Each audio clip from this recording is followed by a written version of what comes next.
Mark Harper, this morning there is just one Conservative Metro Mayor in England. There are 10 fewer Conservative police and crime commissioners, 500 fewer councillors. Can you understand that many of those in your party who lost their seats will be thinking this morning, this wasn't me, this was Rishi Sunak's fault, it was his failure?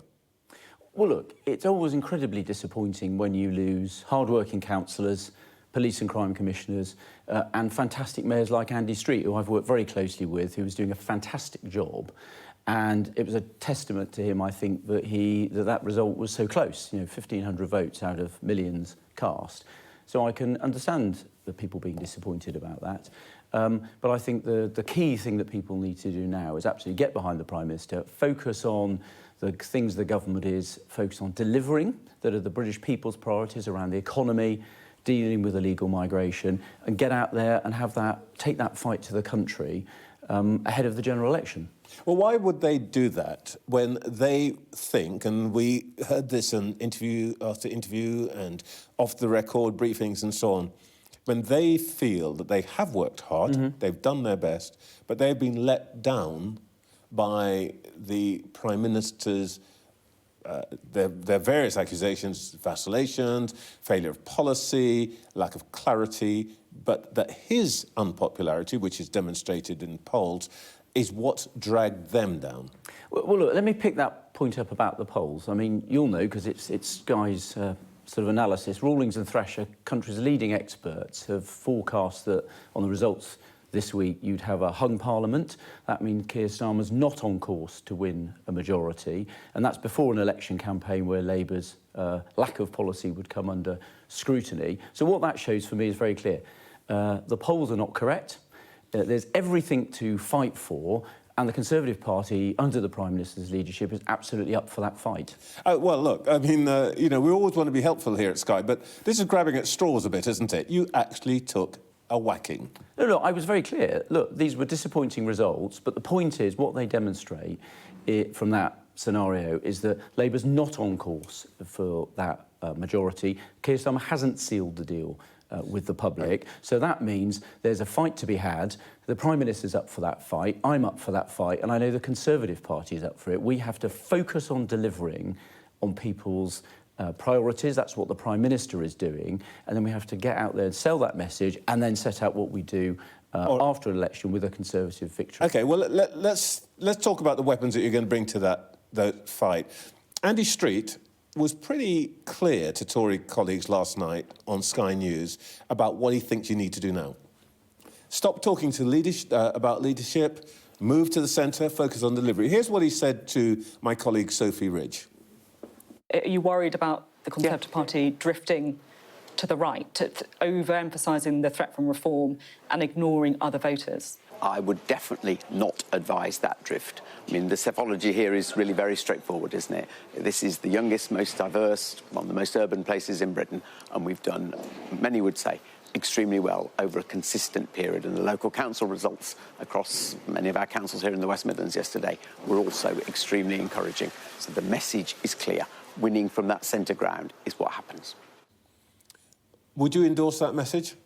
Look, Andy was absolutely right about the campaign that he's run. Look, what he's talking about there is what I just said. He's talking about you focus on the priorities of the British people. That's what you do. But he said a little bit more than that. He said, don't be seduced by those who, for example, will be saying this morning, that you didn't fight this like real Conservatives. You need to be more conservative, more tax cuts, move to the right, emphasise issues like immigration and so on and so forth. He's saying, don't do that. No, we're going to stick to focusing on the priorities that the Prime Minister set out, which are the government's priorities, the Prime Minister's priorities, but they're also the priorities of the British people about dealing with the economy, continuing to get inflation down. We've done a lot of work there, got it down to just under 4%, but there's still more work to do. We've got to get down to the Bank of England's target so we can see interest rates falling. which are important for working families who have mortgages to pay. We've made a clear commitment on stopping the boats. We've now got the Rwanda legislation through, opposed, I should say, every step by the Labour Party, who've, of course, set out that if they were to win, they wouldn't try and remove any of those people from the country that are here. They'd effectively have an amnesty for illegal migrants. That's not the British people's priority, so we're going to keep focusing on those, setting those out as we move towards that general election. I'm wondering whether you really got to grips with the scale of this. On Thursday, you won fewer council seats than Labour, and more importantly, you won fewer council seats than the Liberal Democrats. I know that these are local elections, so you can't translate completely, but is it morally right that what is now the third most popular party is squatting in Downing Street? No, I don't accept that analysis at all. Look, local elections... The Liberal Democrats beat you. No, they didn't. It depended on the... If you look at the national equivalent vote share, the votes across the country, that's not correct. It just happens to be whatever councils were up for election. Look, local elections are always difficult for a governing party. I've been in politics for a long time. That's almost always true. The comparison for this set of elections, by the way, was, of course, very unusual. 2021, we had the vaccine bounce. I think independent and experts acknowledged that was a very high watermark. That was our best set of local elections since 2008. So compared to that, it was always going to be very, very difficult, and that's what we saw.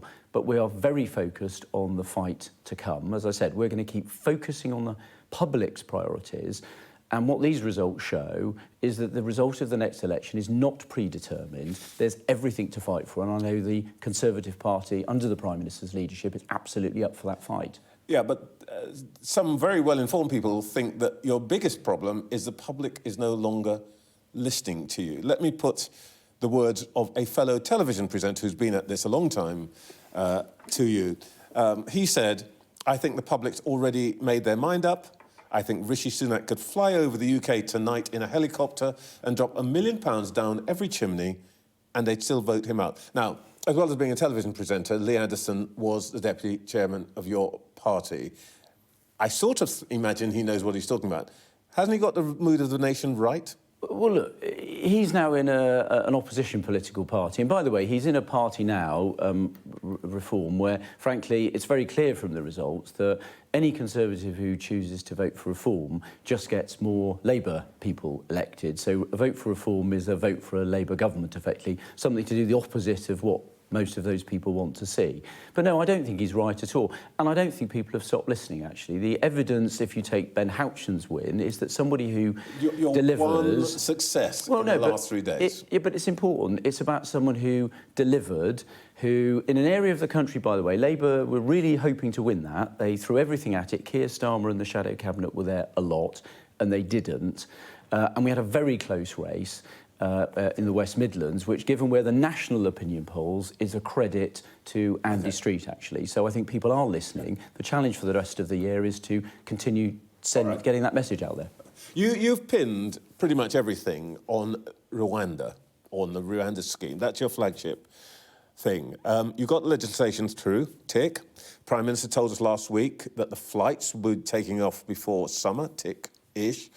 But his promise is not start the flights, it's stop the boats. And this week, we saw the highest figure for channel crossings in small boats ever. It's all going in the wrong direction for you. No, I don't accept that. Look, well, that's just a fact. The legislation took longer to get on the statute book than we would have liked. It was opposed by Labour and Liberal Democrat peers in the House of Lords. They're not into government. You're in government. Well, no, but you do have to get legislation through Parliament, and we don't have a majority in the House of Lords. But we've got the legislation on the statute book, and the whole point of this legislation is to have a deterrent, to break the business model of those organised criminal gangs who traffic people across the Channel. And once we get flights going and we have a steady rhythm of flights, that will send a very clear deterrent message. And we've already seen from what the Irish government have said that that deterrent effect is starting to work. We saw over the last year, so not one day's figures, we saw the number of people coming to Britain on those boats fall by a third. That was at a time when the number of people coming into the EU illegally was going up. So we've had some success, but I absolutely accept we've got more to do, and it'll be that sort of... It is a bit of a cheek to claim people going to Ireland as the success of your policy. Well, no, I'm just setting out what the Irish government said. They've said that people are going to the Irish Republic, other parts of the EU, because they can see that they don't want to be deported to Rwanda. That is exactly what we're hoping to achieve. And to be clear, you're not going to do a deal scheme. with the Irish, are you, for returns? Well, we've made it quite clear we're not going to accept returns back from the EU via Ireland when the EU won't let us send people back to the EU to France. So, you know, they've made it quite clear they won't do that, and our view remains very clear. All right, last question. Is it really not time to put everybody out of their misery and have a general election? I mean, you're stringing it out. Great work for people like me, but the country is out there saying, isn't it time that we settle this? Well, no, look, the Prime Minister said right from the beginning of this year that his working assumption was the election would be in the second half of this year. That remains the case, and I'll tell you why. Yeah, he wouldn't, by the way, say with me last week whether July was in the second part of the year, look, which I think is a bit... That's quite a tricky thing, isn't it? He was very clear, but look, it's for this reason, as I said. He is focused on the British people's priorities and about delivering lower inflation, stopping the boats, focusing on getting NHS waiting lists down. We've made a lot of progress, but I absolutely accept there's more to do on that, and he wants to continue delivering on those priorities before we go to the country. Mark Harper, thank you very much for your time. Thank you.